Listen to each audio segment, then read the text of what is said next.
Do. And we're live. Hello, hello, hello, everyone. I'm Alana Whitaker. Welcome back to the Digital Green Book Podcast. I have a very, very, very special guest with me today. If you don't know who Omi Bell is, you're about to learn right now. This woman is well regarded all around the VC and the angel community. She's out here on the road actively hosting activations to get capital into people's hands. Not only that, she's very transformative in the tech industry, in my opinion, because when I met this young woman, she was hosting a Black Girls Ventures event, and I literally watched 5 different Black women display so many different types of tech. It changed my mind as far as the limitations of what I even could do. And I've been so inspired since I've attended that event. But Omi's not limited to just that. She does so many things. She's even running the New York Stock Exchange bill, which we're going to get into that. But thank you, Omi, for being here today. Thank you so much. Thank you for having me. I'm excited. Yay. So I love interviewing people. I love talking to people who I think do dynamic things, and I think that's definitely you. So I would love to get into a bit of your backstory. What sort of led you to the field that you're in now? Yeah, I mean, it's a great question because I've lived a lot of lives. I've had a lot of careers. I'm a computer scientist. I left college. I went to North Carolina A&T, left there, went to teach in the meantime. Now I thought like, oh, I'll just teach in the meantime until I go get a corporate job. Fell in love with teaching. I was teaching computer classes. Started my first company while I was teaching middle school. Actually, was a web development company, and this was back in the day. Okay, now I'm not that old, but you know, this was when there was Macromedia, right? There was a, Macromedia owned Flash and Dreamweaver. Adobe didn't yet own it. This is when people were just coming out of using front page extensions to build websites, right? Like this was being animated, being able to animate using Flash. And I during that stint, I was like, people wanted so many things that were not possible that may be a little bit more possible today. But like back then, they wanted you to like, can you take this picture of me, help make me jump off the page? And I'm like, no, ma'am, and no, sir, I cannot do that. So, um, so that business, I ended up like letting that business go because I do believe that you don't fail, you just stop. And so I quit that business. And I've done so many things. I was a nanny. I sold vacuum cleaners before. I called myself a private eye at one point. That's a different story for a different day. I worked for the U.S. Patent and Trademark Office. I worked in workforce development. So like so many different professions that I've tried. In hindsight, though, when I think about it, I tell people, you're not starting over, you're starting from here. Because all of that experience, all of that career switching and pivoting and trying different things led to the fullness of what I've been able to create with Black Girl Ventures.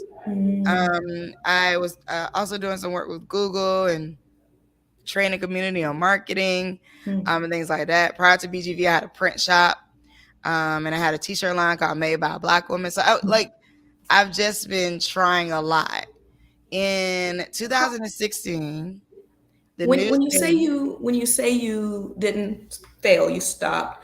When did you know it was time to cut the cord on a business that you felt was no longer serving you?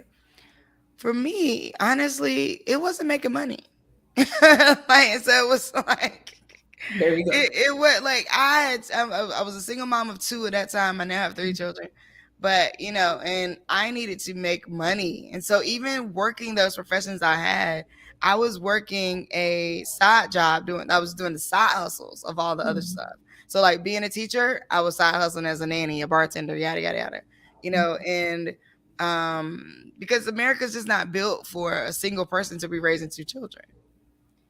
And so it's an American problem, not a Black person, single mom, woman problem, underrepresented community member problem. We are dealing with real American challenges, and it was the Nasdaq where I rang the bell. But the I said in my speech, like, this is not a Black story, it's not a woman's story. My story is an American story. Hmm. Hmm. Any reason that you make that particular distinction? Because I used to be on Section 8 and I used to be receiving food stamps and while actively teaching school, actively teaching kids K through 12 education. And I was so ashamed. I was so ashamed. And I remember, even going to the grocery store when you first get your food stamps loaded up, Mhm. and just feeling like, I had a bunch of food in my car and feeling like everybody knows. Mhm. Everybody knows that it's close to the first the beginning of the month, and I'm here with these food stamps. They know. They know that I'm not good enough. They know that I'm not smart enough. Even though I have a degree in computer science, they know. Even though I'm teaching your children every day, they know. Like it was, and then I had to. It dawned on me, I'm not alone. I'm not the only one. Mhm. In fact, if Black people make up, 13% or so of the population, there's no way that we're the majority of people on food stamps. Now, we, so saying all that to say, I had to be like, wait a minute. I would meet so many people who I'm like, hold up. You know what? Like, oh, you dealing with it too? Oh, shoot, you also? Oh, wait, you got food stamps too? Like, that I'm like, and in all different walks of life. Not It, even just Black. I'm talking about people of the rainbow of colors, right? that's Then I'm probably a like, frustrating point for me that I noticed, especially with my healthcare background, is that we're the face of these services, but we are not the majority user of these services. And it's something very specific in making us the face of those things. So I love what you represent. And I love that you realize that and were able to pivot your mindset regarding that. When did you start feeling more empowered in your situation and less shame around the fact that this is an everybody problem? honestly, and I mean that specific thing that you're speaking to is Reaganomics, but that can be a different conversation. The I I don't know that I got over I mean, I feel like I still work through sometimes the shame of it. And I feel like that's where the imposter syndrome kicks in at the level I'm at. Right? Like I'm out here and I didn't build business, I didn't built the business. I didn't made the money. I'm doing the thing. I've impacted thousands of people. And when you run it in the world of finance, you're up against people who went to Harvard Business, they went to Stanford, they have a certain kind of network. They haven't built anything. Let me be clear. A lot of the times, these finance people haven't built a darn thing, right? And they're like, oh, I got it. I know. And you're looking at them like, Slim, you've never had to feed a family with your bare hands, with your ideas, with your thoughts. You've never had to feed a family with your thoughts. You need to So put that on a shirt. Wait a minute. Have you ever had to feed somebody with your thoughts? with your thoughts, with Whoa. just your idea. Wow. And And I'm I'm not surprised because I've talked to so many people that I consider moon and stars, just amazing. And I've had this conversation about imposter syndrome quite a bit. I experience it very frequently. Like I'm traveling, I'm teaching, I'm speaking, but I feel it often. And for me to hear you say in this moment that you still at this level are feeling imposter syndrome is blowing my mind. What are there specific moments that you feel imposter syndrome, or what makes you feel that? I think that I, they say comparison is the enemy of joy, right? And like, I think that when you start saying like, I'm here, but I'm not all the way here. I'm there, but I'm not all the way there. Look at them. They're all the way there. Look how easy it looks for them. Look how easy it looks for that organization. Look how easy it looks. You have to just be honest with yourself and be like, I am comparing apples to apples. I'm sorry, apples and oranges. I remember one time I was in the studio. Oh, and this is a moment that I come back to. So when I do have these moments, I come back to this moment. I was my makeup artist and stylist, amazing woman. She was, I was in her studio and I was taking calls because this is a while ago. This is maybe at least, we're 7 years in. This was at least 5 years ago. So I'm in her studio and I'm taking calls or whatever. And I got off the phone. And I said, man, I'm so tired. Like, I'm so tired of these white people getting all the capital easily for their organizations, and we out here and we got to fight for it. And you got to, and I'm going, and she said, you know what your problem is? You got to have those friends that will at least say to you, you know what your problem is? So she said, you built this looking at your community. And at some point, you turned around and you started looking at them. You got to turn back around and look at your people. And so anytime I get to a place where I'm feeling like, look out A and look out she and look out A, what, I remind myself, I built this saying my people got something I can solve. I think I could do something about what my people, and my people honestly doesn't even look like a race or ethnicity or a gender. It doesn't. My people is vast. My people is a thought process. My people is an entrepreneurial spirit. Whether it's been beaten out of you, it's been beaten down. Like my people is a true I'm gonna make a way out of no way people. That's my people. Whoever you are, wherever you are, whoever you are. I think that's amazing. And I think that was a message even for me, because I really feel like the entire reason I even started interviewing people is I would reach out to people who I considered amazing, and I'm like, can I just have a conversation with you? Can I just pick your brain for a few minutes?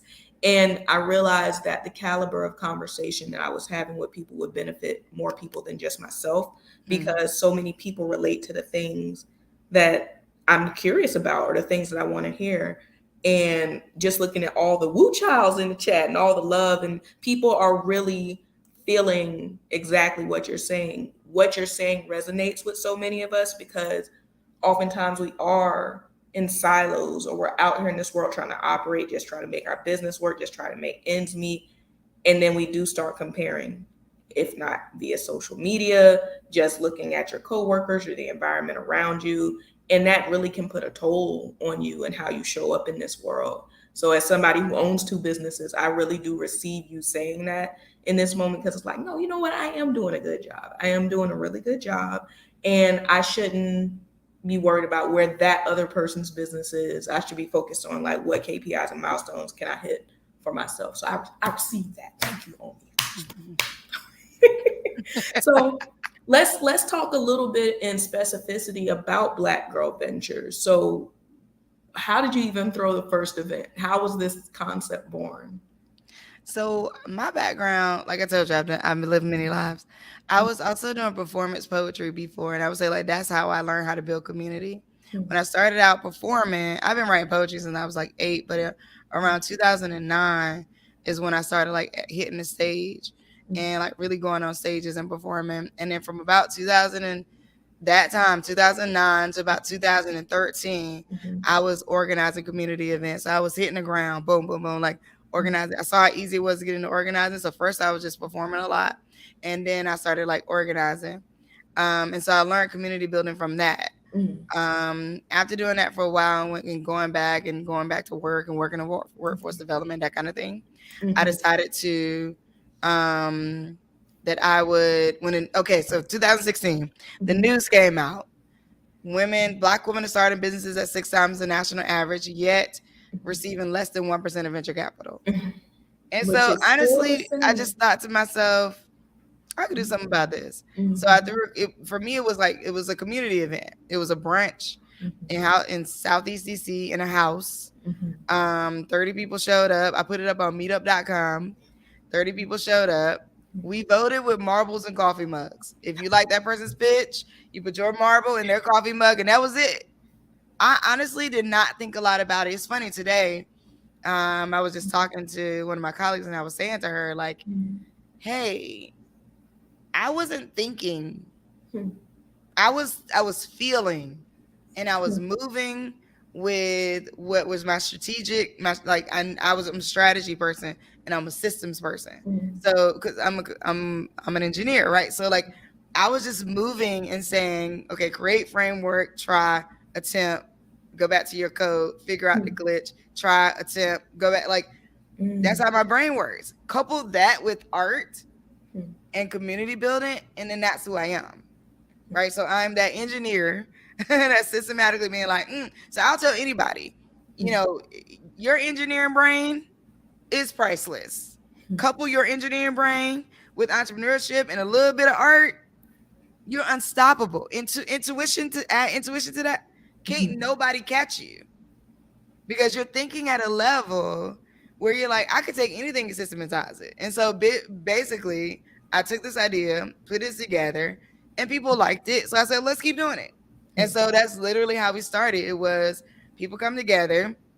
So initially, I would charge people at the door. The people would pitch, audience would vote, audience would give feedback, and then I would give the money that we raised at the door to the winner. That was so imagine putting together a little bit of a poetry slam and a little bit of the rent party from the early 1900s, right? Put those together and bam, I was getting funding from the community to people. How dope is that? It was fun. I mean, it's still fun, but I mean, like, that was really it. It was, I think I can solve this. Here's the two things that exist that I'm going to put together to sort of reprogram how funding can flow. And even something as organic as that turns into a business concept. And I think a lot of people, as far as cooking, figure that out. They're like, oh, I'm a really good cook. People keep ordering their food. They fall into it naturally. But when we're thinking about tech, and especially how underrepresented, especially people of color, are in tech, they're not even necessarily sure where they fit inside of this space. But the way you just characterize how your brain thinks and frames information, a lot of us do think that way, and they don't even recognize or realize, possibly just due to lack of exposure, that they may be a really good fit for that kind of role, be it project management or systems planning or engineering. So that's also why I really do love having these conversations, because we all do so many varied things inside of these spaces. You simply saying that may inspire somebody to look into that career trajectory or things surrounding that. So thank you for that. Where is somewhere that Black Girl Ventures hasn't gone yet that you want to go with it? Yeah, abroad probably. So like I think that if you're talking about like location or just like efforts, I would say that I'm looking at how we go abroad. So like where in the world are we needed? I think that I don't want to be a player. I want to be the league. So we're setting up in different regional places because eventually I want us to be able to just be everybody compete. All the things I built, you all compete against each other and we get this larger part of money. That's eventually like where I want to go. And I'm thinking about like what kind of things from the early days of what I built, right?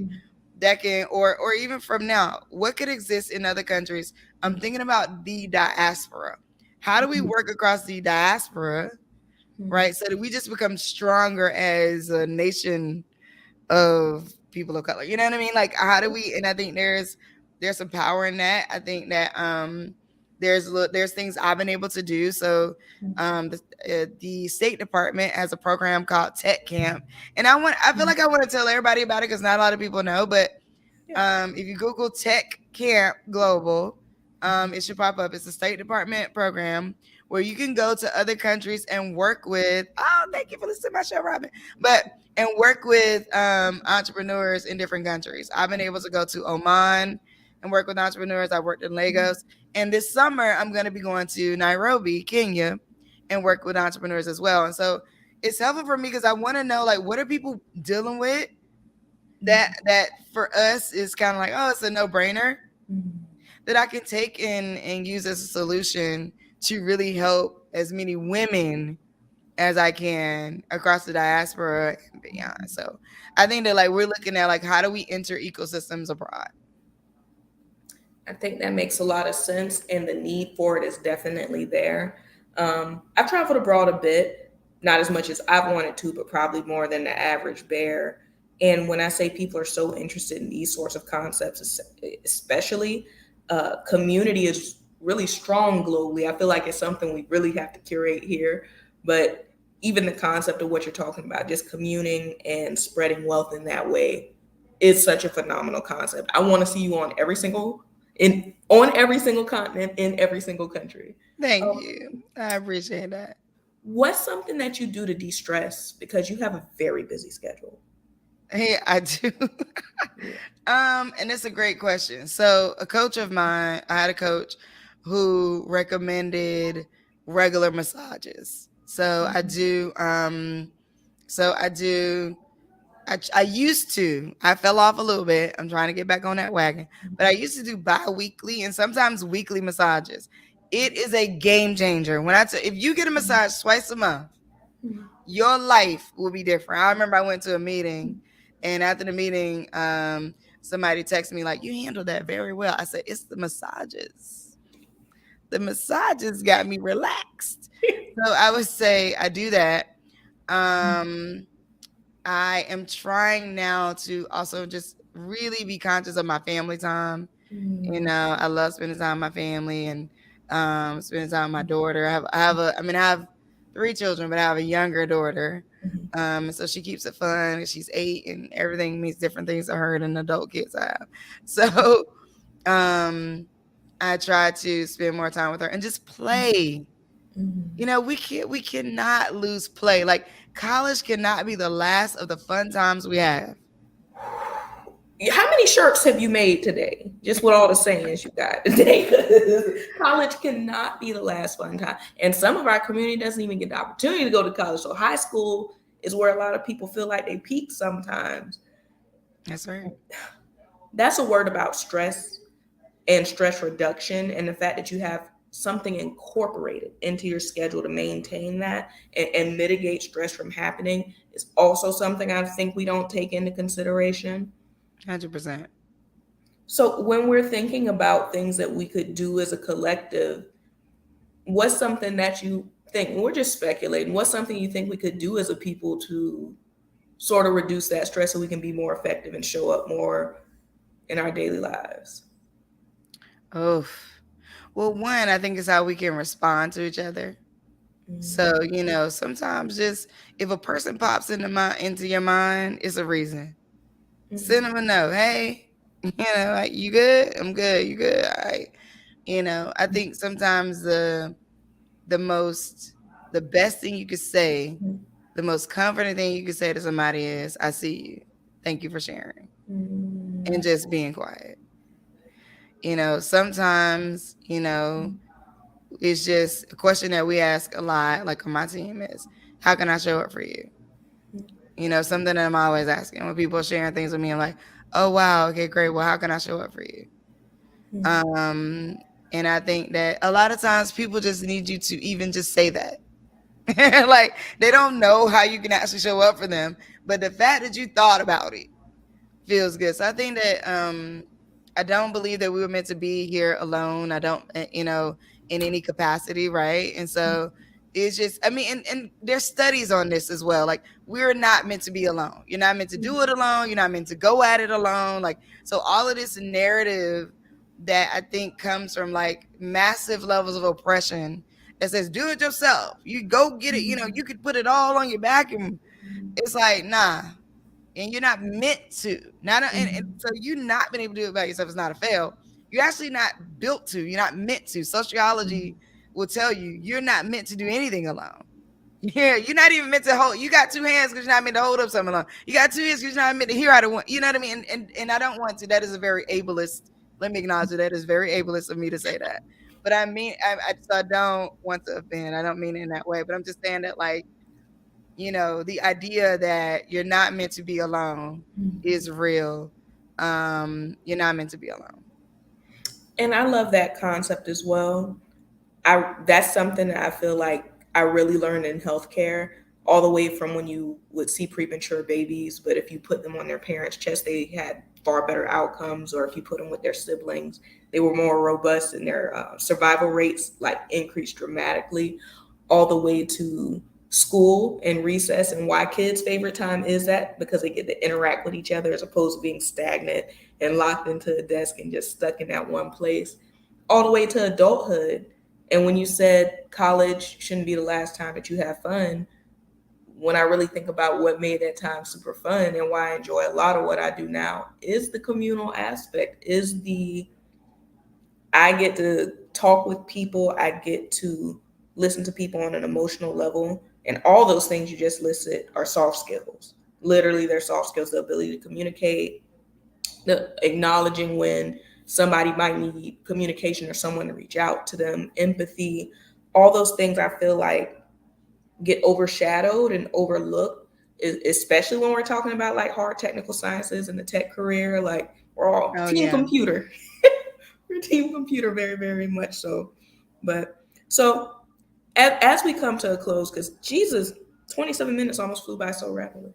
Um, I really want to lean into, where do you think that people who want to go through Black Girl Ventures or position themselves even for venture capital or angel investment from our community specifically? We know there's different programs and things out there now, but if they're trying to frame themselves mentally to be in the right mindset to go through something like your accelerator or your pitch competition, how can they more so prepare themselves? Yeah, great question.